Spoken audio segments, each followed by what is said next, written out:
तो hello guys, आप सबका स्वागत है फैंटास्टिक स्टॉक मार्केट में। तो आज अपनी मार्केट थोड़ा सा गैप अप ओपन हुई थी। अब गैप अप ओपन होने के बाद मार्केट ने शुरुआत में थोड़ा बाउंस भी दिया था 17,060 तक का। उसके बाद फिर सेलिंग चालू हो गई। अब हमने आपको इस लेवल पर बता दिया था कि जो हमारा ट्रेंड आइडेंटिफायर स्ट्रेटेजी है उसके अकॉर्डिंग न्यूट्रल व्यू है मार्केट में। एक हफ्ते से न्यूट्रल ही व्यू आ रहा है, तो आज भी न्यूट्रल ही व्यू था। ठीक है, अब उसमें यह है कि भैया डे लो जैसे ही ब्रेक हो 1 घंटे के टाइम फ्रेम में तो हमें सेल मार देना है। अब जैसे ही 1 घंटा बीत चुका है, ठीक है, अब 15 मिनट की कैंडल 1 घंटे के नीचे क्लोज हो गई, तो हमने यहाँ एंट्री बना दी। ये जैसे ही कैंडल क्लोज हुई हमने यहाँ एंट्री बना दी और ये 2 कैंडल में भैया पैसा ले लिया जितना मिला। मैंने आपको अपडेट भी कर दिया था कि यहाँ का जो मेरा पिछले दिन का लॉस था, इस जो मार्केट क्रैश हुई थी एकदम से लास्ट 30 मिनट में, उसकी रिकवरी हो गई है। एक तो थोड़ा गैप अप में हो गया था क्योंकि हमने थोड़ी पोजीशन कैरी कर ली थी, वहाँ पे हो गया था थोड़ा बहुत रिकवरी, और दूसरा रिकवरी ये हो गई। तो मैंने कहा भाइयों मैं तो अपना एग्जिट मार रहा हूँ, अब मेरा और सेल करने का तो दिल है नहीं, और बाय करने के लिए मार्केट को 17,100 और बैंक निफ्टी में 39,600 के ऊपर आना पड़ेगा, तभी कुछ बनेगा। उसके बाद आप देखिए तो पूरा दिन टोटल साइडवेज हो गए, टोटल साइडवेज, कुछ भी नहीं हुआ मार्केट में, कुछ भी नहीं। यहाँ लग रहा था कि थोड़ी जान आएगी, एंड में लगा कि थोड़ी जान आएगी, तब भी कोई जान नहीं आई, ये गिव अप हो गया। यहाँ पे लगा कि थोड़ी जान आएगी, यहाँ पे गिव अप हो गया। मतलब मार्केट में कोई जान ही नहीं आ पाई, ये लेवल क्रॉस ही नहीं कर पाई मार्केट 17,100 और बैंक निफ्टी में 39,600। तो अब क्या ही करते इसमें। अब विक्स देखें तो विक्स भी फ्लैट ही है, विक्स में भी कुछ ज़्यादा हमें चेंज नहीं दिख रहा है। अब बैंक निफ्टी की बात करते हैं। तो बैंक निफ्टी आप देखें तो एंड में तो 39,600 के पास पहुंच गया, मगर एंड में क्या ही फ़र्क पड़ता है अगर लास्ट 5 मिनट में तुम पहुंच रहे हो। या तो भैया 3:10 3:05 तक पहुंचते तब भी कुछ बात थी, तो इसलिए इसका कोई रेलिवेंस रहा नहीं है। और आप देखें तो क्लोजिंग भी नीचे ही आई है, ये दिख रहा है आपको 39,600 के पास क्लोजिंग, मगर जो एक्चुअल एडजस्टमेंट के पास क्लोजिंग आई है वो 39,560 के आसपास आई है।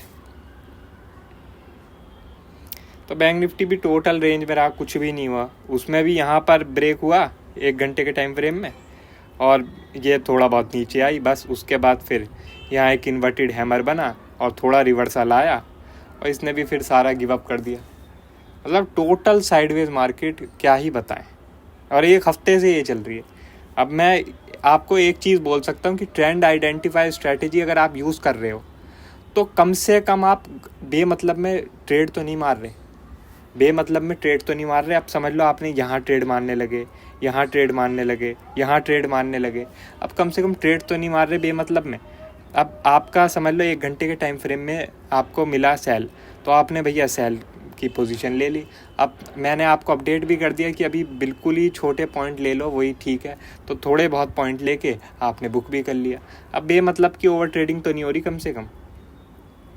ओवर ट्रेडिंग तो भाइयों यहाँ पर पूरा का पूरा ही पैसा लुटा देगी ऐसी साइडवेज मार्केट में। तब ये सब बातें छोड़ते हैं और कल की बात करते हैं। तो डेली टाइम फ्रेम लगा लेते हैं। तो भाइयों हम देखें तो इनसाइड पे इनसाइड कैंडल बन रही है, इनसाइड पे इनसाइड कैंडल। अब जो मंडे का दिन, उस दिन इनसाइड कैंडल बनी। अब आज ट्यूसडे का दिन है, उस दिन इनसाइड कैंडल बनी। अब क्या कल के दिन भी इनसाइड कैंडल बनेगी? तो भाइयों हो सकता है शुरुआत में 12-1 बजे तक इनसाइड कैंडल ही बने, मगर उसके बाद हो सकता है कि हमें जो है 2 बजे के आसपास एक ब्रेकआउट या ब्रेकडाउन देखने को मिले, जो कि है लेवल 39,600 और नीचे है लेवल 39,300। तो आपको ये लेवल मार्क कर लेना है। और शुरुआत में मैं कहूँगा कि आप ट्रेड ना ही करें, वही बेहतर रहेगा, क्योंकि आप देख रहे हैं कि एक पैटर्न बन गया इनसाइड कैंडल का। तो जब तक ये पैटर्न टूटेगा नहीं, मूवमेंट आएगा नहीं। तो इससे सही आप वेट कर लीजिए कि 39,600 ब्रेक होगा तो फिर हम कॉल साइड ट्रेड कर लेंगे, और 39,300 ब्रेक होगा तो हम पुट साइड ट्रेड कर लेंगे। वैसे भी कल एक्सपायरी, अगर आपका मार्केट साइडवेज रह गया तब तो आपका पैसा उड़ ही गया, और गलत बैठ गया आप किसी गलत डायरेक्शन में, तब भी पैसा उड़ गया। तो इससे सही ये है कि वेट कर लो, ये लेवल ब्रेक हो तो कॉल में आ जाओ, ये लेवल ब्रेक हो तो पुट में आ जाओ, ठीक है। और मैं यही कहूँगा कि 1 बजे के बाद ही आप ट्रेड करिए कल, वही बेहतर रहेगा। बाकी जो है शुरुआत में ऐसा ही लग रहा है कि मार्केट साइडवेज रह सकती है। अब निफ्टी की बात करते हैं। तो निफ्टी में भी भाइयों सेम पैटर्न है, जो है इनसाइड पे इनसाइड कैंडल बन रही है, और जो है बिल्कुल लो के आसपास ये बाउंस ले लेता है, बिल्कुल लो के आसपास। तो कल भी सेम पैटर्न हो सकता है। तो आपको कौन से लेवल मार्क कर लेने हैं, 17,060 और जो है 16,910, 16,910 और 17,060। अब 17,060 के ऊपर निकलता है तो हम कॉल के लिए ट्रेड कर सकते हैं, और जो है 16,910 के नीचे निकलता है तो हम पुट साइड ट्रेड कर सकते हैं। और 1 बजे के बाद ही ट्रेड करना वही बेहतर रहेगा। अगर समझ लो कल गलती से गैप अप हो जाता है ज़्यादा बड़ा, तो हो सकता है वो गिव अप हो जाए और वापस ये रेंज में आ जाए। और गैप डाउन हो बड़ा, वो भी हो सकता है कि ये वापस से इस रेंज में आ जाए। तो इसलिए बेहतर यही है कि आप लोग वेट करिए, आप 1 बजे के बाद ही कल ट्रेड करना वही बेहतर रहेगा। वैसे भी कल मंथली एक्सपायरी है, तो कल अच्छा खासा मूवमेंट मिल सकता है सेकेंड हाफ में।